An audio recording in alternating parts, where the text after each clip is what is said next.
This is a lecture about Model Rule 1.9, Conflicts of Interest for my Professional Responsibility course. In this rule, we're going to be talking about duties to former clients.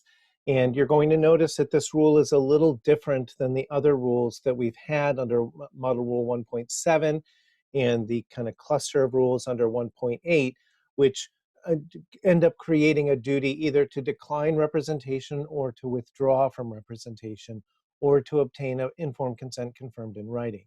But that's because those are usually, those rules refer to representing a current client and your current relationship. But what happens when this is a past client and you're no longer representing them, right? So there's no, you don't have the same type of relationship. They're not counting on you for for their legal representation at this point, and so forth. So we have some duties, but you're going to see that they're lesser duties. The other thing I want to tell my students as we go through this rule is, in some ways, this could be repackaged or recategorized as a confidentiality rule, because most of the concerns that animate Rule 1.9 are the ongoing duty to protect client confidences, confidential information, even after the representation ends. Having said that, let's proceed to the rule. A lawyer who has formerly represented a client in a matter shall not thereafter represent another person in the same or substantially related matter in which that person's interests are materially adverse to the interests of the former client, unless the former client gives informed consent confirmed in writing.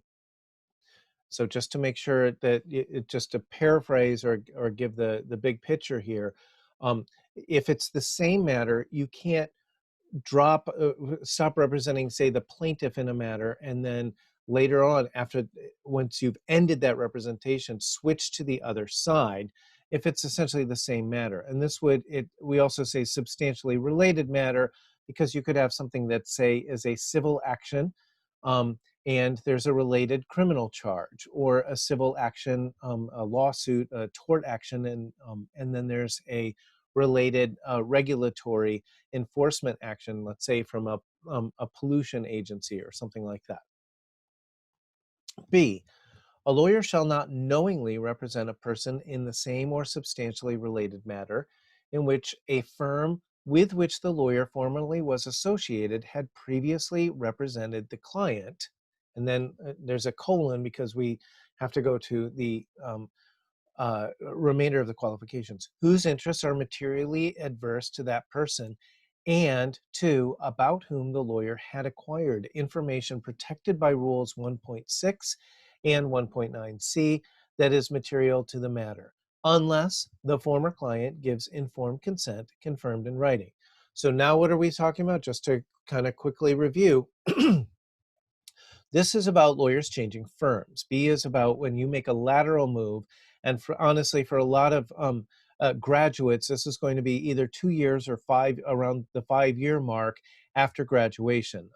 And when you have enough experience, your first job after law school is unlikely to be your last job or your permanent job. So a lot of people take the best job they can get when they graduate from law school, and then a couple years into it, or maybe 5 years later, that's what you see in the help wanted ads.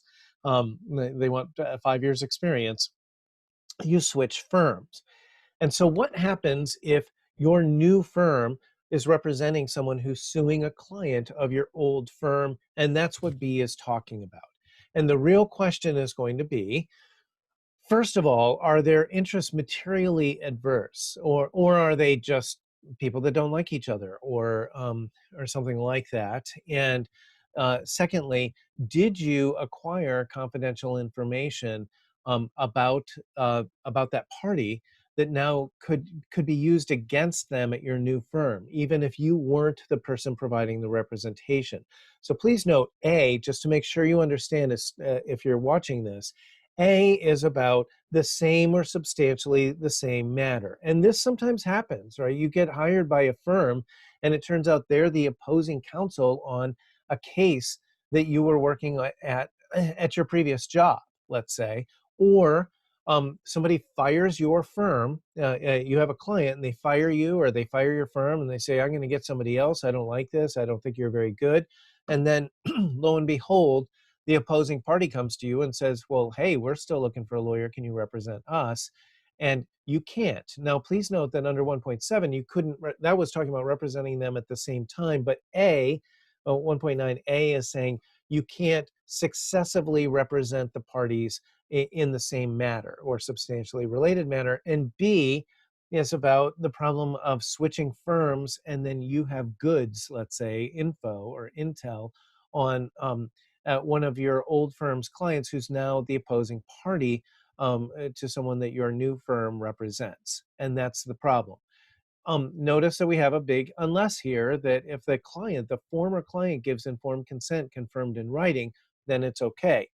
Also notice it doesn't say getting the new client's informed consent confirmed in writing. Under 1.7, you have to get everybody's consent. You may remember with concurrent clients. When it comes to a former client and then a new client, we're just worried about you using under B the former client's confidential information, and if they consent to it, then you're good. Why would they do that?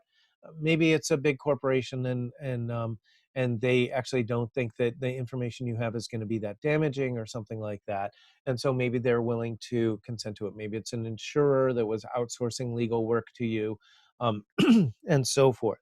Also remember that this can apply to in-house counsel who leave that in the corporation and then go and work for a law firm. And so they go from in-house counsel to a law firm, and now that law firm has a case against the company as the party where you used to work as a lawyer. And that also could trigger, let's say, 1.9. 1.9c. A lawyer who has formerly represented a client in a matter or whose present or former firm has formerly represented a client in a matter shall not thereafter: 1. Use information related to the representation to the disadvantage of the former client, except as these rules would permit or require with respect to a client, or when the information has become generally known. Or 2, reveal information relating to the representation except as these rules would permit or require with respect to a client. This C is very similar to B. I hope you can see that. It's a very similar duty, and with B and C, we're really focused on the information that you have. We're only going to talk about comment 1. I'm going to break the discussion, the lecture about Rule 1.9 into 3 short videos. So we're going to talk about comment 1, and then we're going to have other videos where we talk about the other comments, which kind of go on and on. So a lawyer who has certain continuing duties with respect to confidentiality and conflicts of interest, and thus may not represent another client except in conformity with this rule. Under this rule, and here's our example, a lawyer could not properly seek to rescind on behalf of a new client a contract drafted on behalf of the former client. So just to make sure you have this example, it's a really easy one for them to put on the MPRE. You work at a firm and you draft a contract for one of their clients. Later on, you change jobs and you are challenging the very contract you drafted. And we remember this would probably also violate 1.7.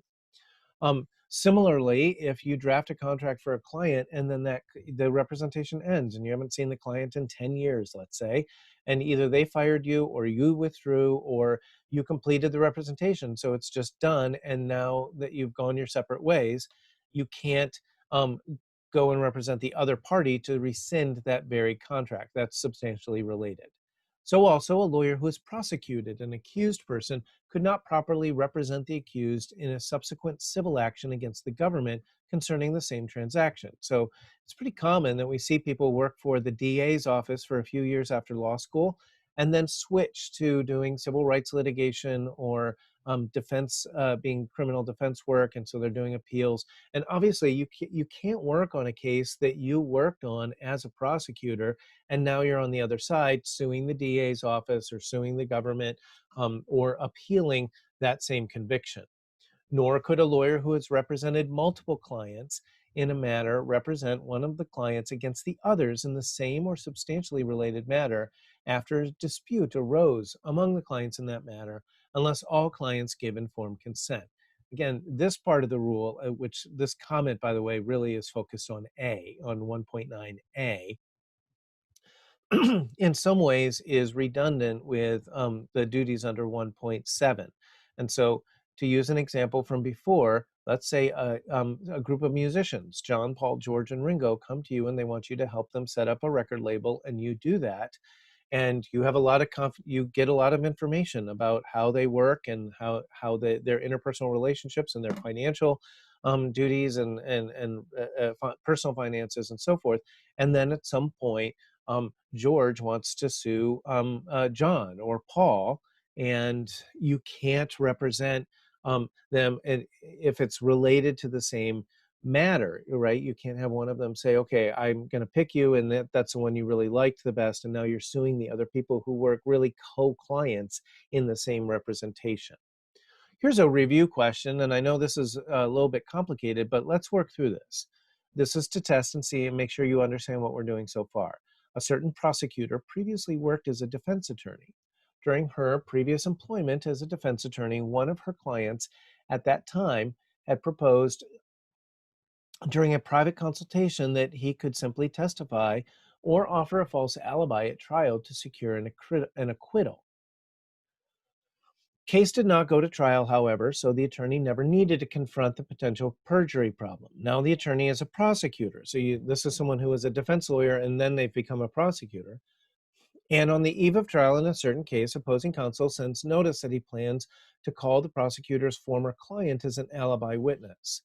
The cases are completely unrelated. Is it permissible for the prosecutor to continue prosecuting the case?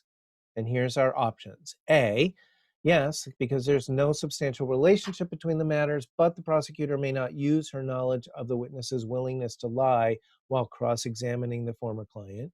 B, yes, given that the matters are completely unrelated, the prosecutor can continue with the matter and may use her knowledge of the witness's willingness to lie previously while cross-examining the former client. C, no, the prosecutor cannot continue prosecuting the case in which a former client is a witness for the defense. Or D, no, the prosecutor cannot continue prosecuting a case in which a former client is a witness unless the former client first gives informed consent confirmed in writing.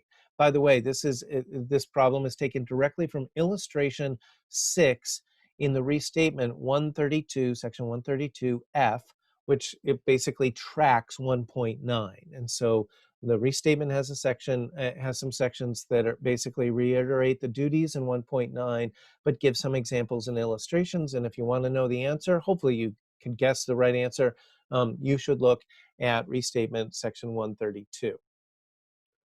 And that ends this lecture, and we'll continue 1.9 in another video.